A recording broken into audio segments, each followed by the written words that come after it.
Hello students, welcome back to your online class. We will start unit number 12, Organic Chemistry, Basic Principles and Techniques.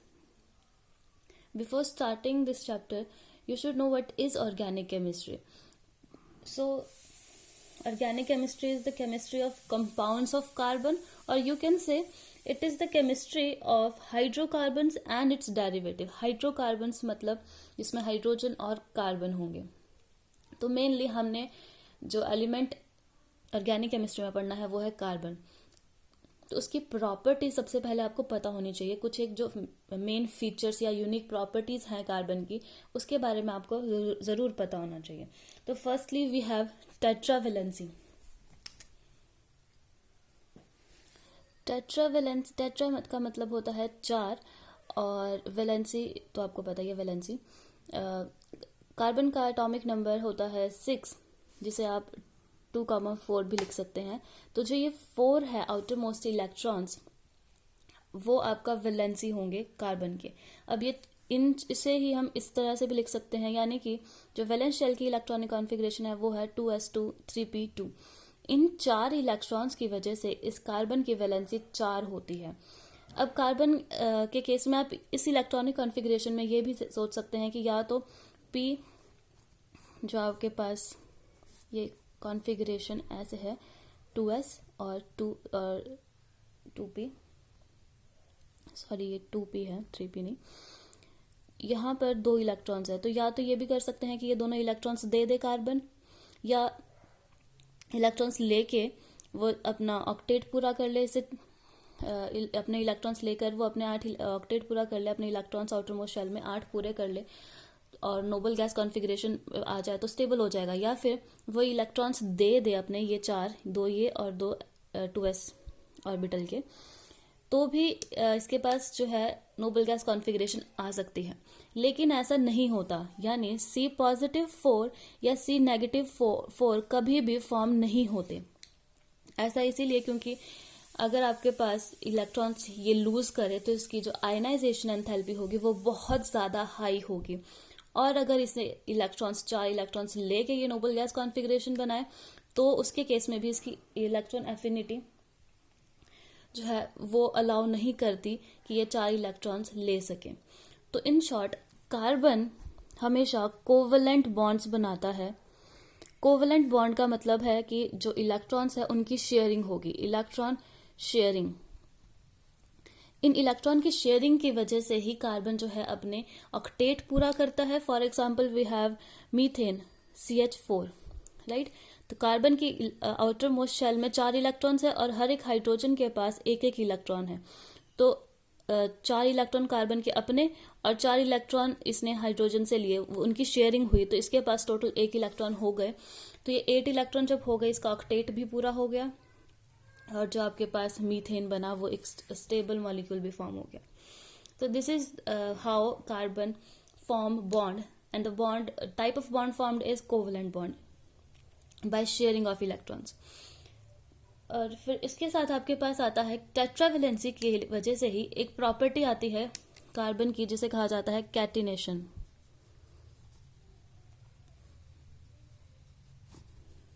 Catenation एक property है जिससे एक atom जो है bond form करता है सिमिलर एटम के साथ. जैसे कार्बन है, कार्बन और कार्बन के बीच में बॉन्ड फॉर्म, चाहे सिंगल बॉन्ड हो, डबल बॉन्ड हो या ट्रिपल बॉन्ड हो, एक एटम अपने ही जैसा सिमिलर एटम के साथ, सेम एलिमेंट के एटम के साथ बॉन्ड फॉर्म करता है, उसे कहते हैं कैटिनेशन. सिर्फ कार्बन नहीं, ऐसे और भी हैं. सिलिकॉन और सिलिकॉन के बीच में भी बॉन्ड फॉर्मेशन होता है जिसे कैटिनेशन कहा जाता है. वैसे ही आपके पास जर्मेनियम भी है. पर कार्बन यूनिक इसीलिए है क्योंकि ये सिंगल बॉन्ड, डबल बॉन्ड और साथ ही साथ ट्रिपल बॉन्ड भी फॉर्म करता है. ये इसकी एक यूनिक प्रॉपर्टी है. अब ये जो बॉन्ड फॉर्मेशन हो रहा है इसकी वजह से जो आपके पास स्ट्रक्चर है वो या तो साइक्लिक हो, राइट, या फिर स्ट्रेट चेन हो, या फिर कोई और साइक्लिक ही फॉर्म हो. यहाँ पर कार्बन की वैलेंसी पूरी करने के लिए 2 बॉन्ड और फॉर्म करने हैं, वो मैं नहीं दिखा रही हूँ, फिर सिर्फ कार्बन चेन दिखा रही हूँ अभी. जस्ट टू शो यू कि कार्बन जो है वो साइक्लिक या लीनियर या branched, suppose you have like this,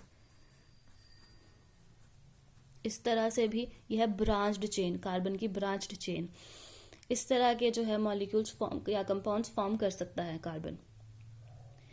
अब कार्बन की एक और यूनिक प्रॉपर्टी है हाइब्रिडाइजेशन। हाइब्रिडाइजेशन के बारे में मैंने आपको चैप्टर नंबर 4 में जब हम वेस्पर थ्योरी कर रहे थे तब मैंने बहुत अच्छे से एक्सप्लेन किया था। तो हाइब्रिडाइजेशन, कार्बन के पास टेंडेंसी रहती है कि वो sp3, sp2 और sp, ये तीनों हाइब्रिडाइजेशन दिखा सकता है। सिर्फ कार्बन है जो तीनों हाइब्रिडाइजेशन दिखा सकता है। अगर sp3 हाइब्रिडाइजेशन की हम बात करें तो हम एग्जाम्पल के तौर पर ले सकते हैं, जैसे आपके पास है मीथेन।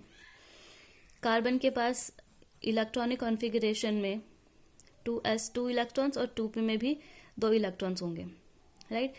जब बॉन्ड फॉर्मेशन करना है आपको तो ये एक इलेक्ट्रॉन शिफ्ट हो जाएगा p ऑर्बिटल में, राइट।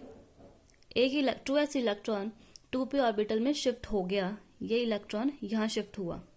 आपके पास अब ये जो एक s ऑर्बिटल और 3 p ऑर्बिटल है, इनकी हाइब्रिडाइजेशन हो जाएगी और हाइब्रिडाइजेशन होगी sp3 हाइब्रिडाइजेशन। अब जो sp3 हाइब्रिडाइजेशन हुई, इसके साथ ही बॉन्ड फॉर्मेशन होगी इस हाइब्रिड ऑर्बिटल का यूज करके। तो sp3 हाइब्रिडाइजेशन के ऑर्बिटल हम ऐसे दिखाते हैं। अब ये ऑर्बिटल्स जो हैं हाइड्रोजन के साथ बॉन्ड फॉर्म करेंगे।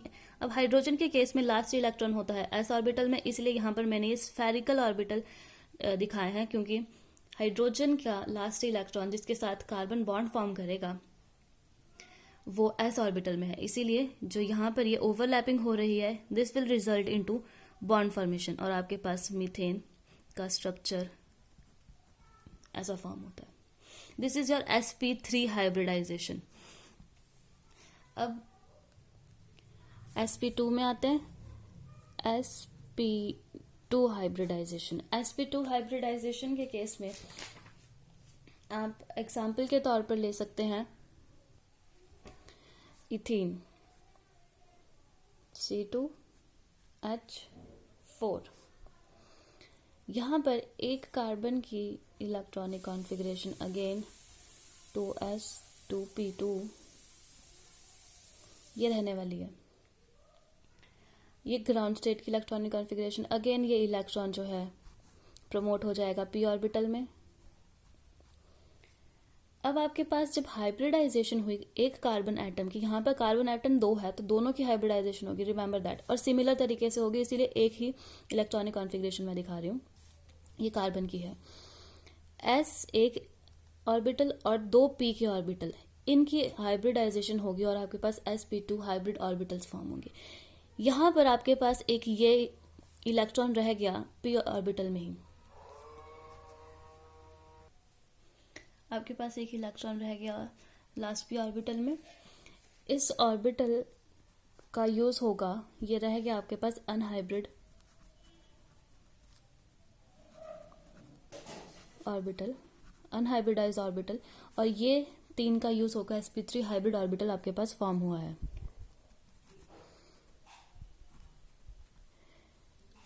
अब जो आपके पास, अगर आप ये यहाँ देखें, कार्बन और एक दूसरा कार्बन, राइट, 2 कार्बन एटम है आपके पास हाइब्रिडाइजेशन 3 ऑर्बिटल की हुई, एक s और 2 p के साथ, तो ऑर्बिटल भी आपके पास 3 ही फॉर्म होंगे, जिसे आप दिखा सकते हैं ऐसे।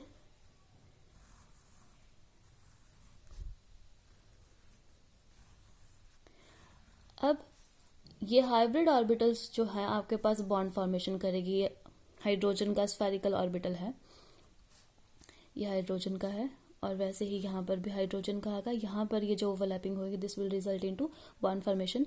कार्बन और कार्बन के बीच में जो बॉन्ड फॉर्म होगा वो इस ओवरलैपिंग से होगा, और इसी सिमिलरली यहाँ पर भी बॉन्ड फॉर्मेशन होगा। अब अगर आप ध्यान से देखें तो कार्बन के क्योंकि कार्बन की वैलेंसी 4 है तो उसके बॉन्ड भी 4 फॉर्म होने चाहिए, लेकिन यहाँ पर फिलहाल हर कार्बन के पास अगर देखा जाए तो सिर्फ 3 बॉन्ड फॉर्म हुए हैं। तो जो 3 बॉन्ड फॉर्म हुए हैं तो कार्बन की वैलेंसी पूरी नहीं हुई, एक बॉन्ड और फॉर्म होना था, वो बॉन्ड आपके पास डबल बॉन्ड फॉर्म होगा कार्बन और कार्बन के बीच में। तो आपके पास इथेन का जो स्ट्रक्चर होता है उसमें कार्बन के बीच में डबल बॉन्ड्स होते हैं। जो ये डबल बॉन्ड है ये फॉर्म होगा इस अनहाइब्रिड ऑर्बिटल की वजह से। जो ये एक ऑर्बिटल रह गया अनहाइब्रिडाइज्ड, दोनों कार्बन एटम के पास एक एक ऑर्बिटल रह गया, इनकी ओवरलैपिंग से या इनके इंटरेक्शन से आपके पास पाई बॉन्ड फॉर्म होगा जो अनहाइब्रिडाइज्ड ऑर्बिटल रहेगा। ऑलवेज रिमेंबर, आपके पास पाई बॉन्ड्स हमेशा अनहाइब्रिडाइज्ड ऑर्बिटल से ही फॉर्म होते हैं।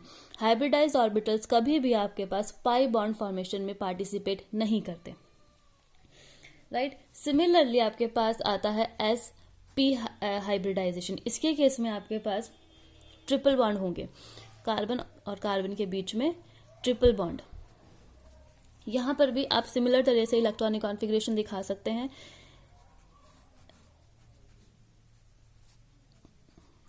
राइट, इलेक्ट्रॉन प्रमोट हो जाएगा तो आपके पास इलेक्ट्रॉनिक कॉन्फ़िगरेशन ये 2s ये 2p था। सो यहां पर आपके पास हाइब्रिडाइजेशन एक s और एक p के बीच में होगी, sp हाइब्रिडाइज्ड ऑर्बिटल। जो आपके पास 2 ऑर्बिटल्स रह गए, ये 2 जिसमें एक एक इलेक्ट्रॉन है, ये आपके पास यहाँ पर 2 अनहाइब्रिडाइज्ड ऑर्बिटल रह गए।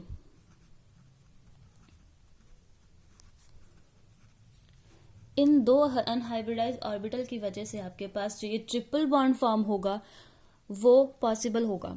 अब आपके पास कार्बन में क्योंकि sp हाइब्रिडाइजेशन है तो या sp हाइब्रिडाइजेशन है तो 2 ऑर्बिटल यूज हुए हैं, 2 ऑर्बिटल ही आपके पास हाइब्रिड भी फॉर्म होंगे, तो वो आप ऐसे दिखा सकते हैं।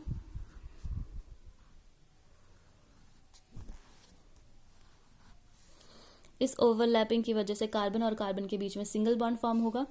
यहां पर एक हाइड्रोजन के साथ बॉन्ड फॉर्म होगा।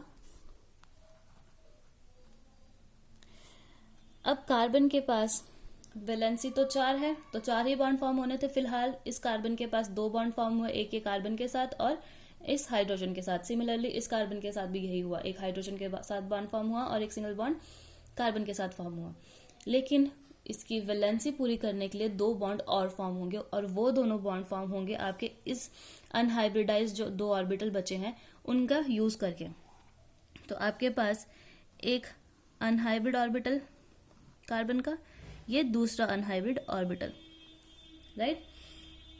ये जो 2 अनहाइब्रिड ऑर्बिटल आपके पास वैसे ही इसके पास भी बचे, दोनों कार्बन एटम के पास है।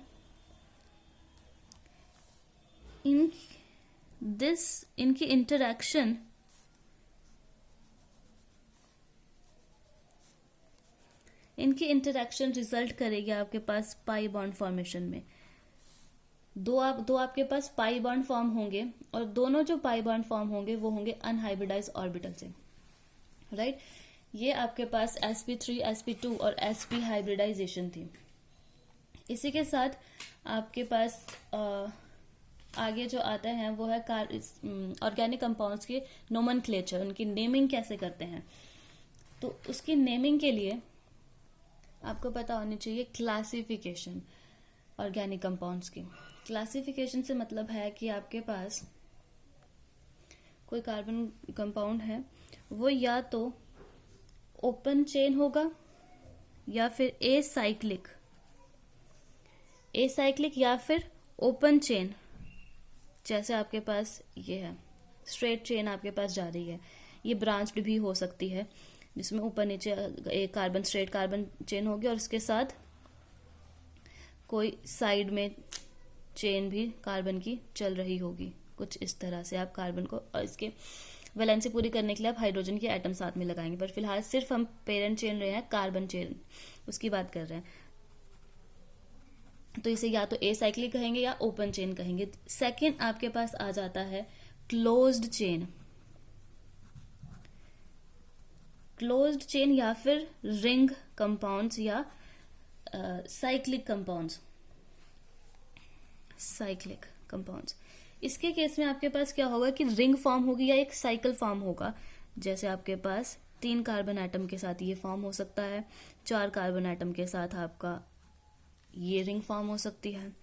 वैसे ही आपके पास एक बेंजीन रिंग होती है सबसे ज्यादा कॉमन, आप ऑर्गेनिक केमिस्ट्री में बेंजीन रिंग देखेंगे। इस तरह की रिंग वाले कंपाउंड्स को या तो साइक्लिक या रिंग या क्लोज चेन ऑर्गेनिक कंपाउंड्स कहा जाता है। इसके साथ आपके पास आता है एक टर्म हिट्रोसाइक्लिक। अब साइक्लिक है तो या तो वो होमोसाइक्लिक होगा, होमोसाइक्लिक, होमो का मतलब सेम, या फिर वो हिट्रोसाइक्लिक होगा। होमोसाइक्लिक जैसे आपके पास यही है, सारे के सारे कार्बन एटम्स ही यूज हो रहे हैं, इसके अलावा आपके पास कोई और एटम नहीं यूज होगा। हाइड्रोजन होगा ऑब्वियसली, पर उसके अलावा कोई और एटम यूज नहीं होगा। लेकिन हिट्रोसाइक्लिक कंपाउंड्स में आपके पास एक या एक से ज्यादा कार्बन एटम को रिप्लेस करके आपके पास कोई और एटम यूज किया जाता है। फॉर एग्जाम्पल आपके पास फ्यूरान है। फ्यूरान यहां पर एक कार्बन एटम को रिप्लेस करके उसकी जगह आप अगर ऑक्सीजन लगा दें, एक हाइड्रोजन, ये जो ऑक्सीजन आपके पास रिंग में इंट्रोड्यूस हुआ, इसकी वजह से इसे कहा जाता है फ्यूरान। इस कंपाउंड का नाम है फ्यूरान। ये एक हिट्रोसाइक्लिक कंपाउंड है। हिट्रो मतलब जो कार्बन आपके पास एटम है उसे रिप्लेस करके कोई और एटम आपने इंट्रोड्यूस किया है कंपाउंड में। ऐसे ही बहुत सारे एग्जांपल्स है।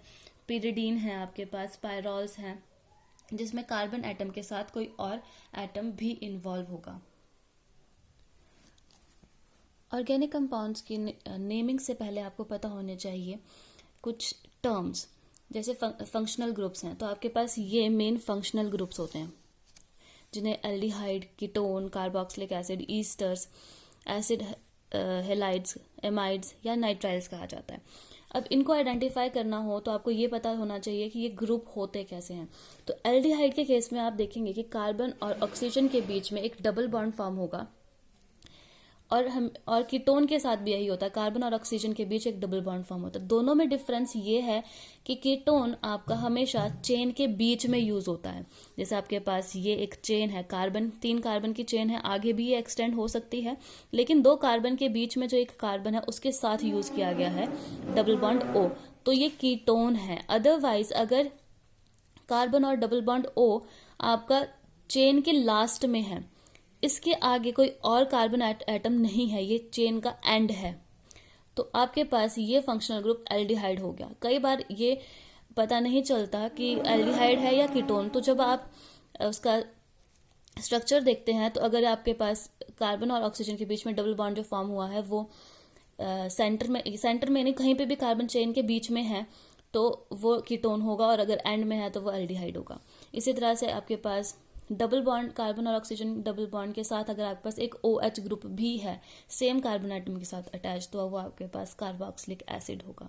सिमिलरली यू हैव ईस्टर्स और एसिड हेलाइड्स, एमाइड्स और नाइट्राइल्स, ये सारे आपके फंक्शनल ग्रुप्स हैं।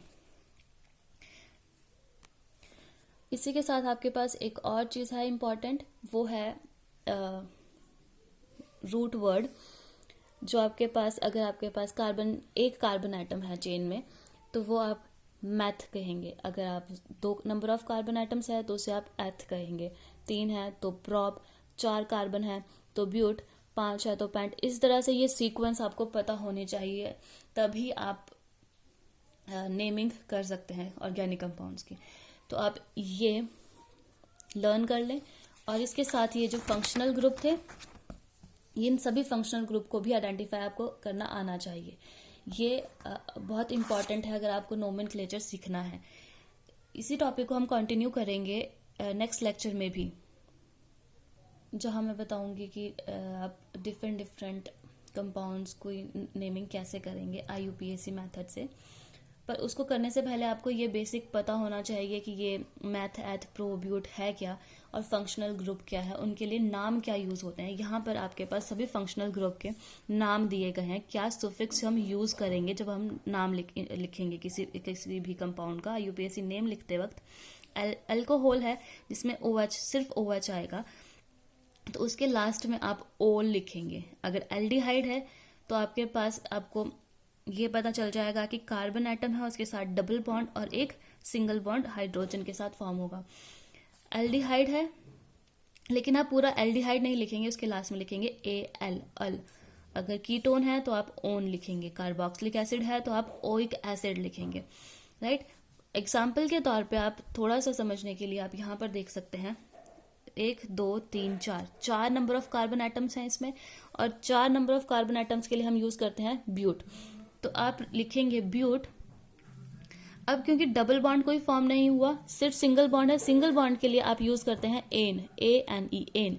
तो ब्यूट एन, और आपके पास फंक्शनल ग्रुप है OL, और ओल अगर आपके पास फंक्शन ग्रुप है OH, सॉरी अल्कोहल आपके पास फंक्शनल ग्रुप है तो आप सफिक्स यूज करते हैं ओल, तो आपके पास आ गया ओल।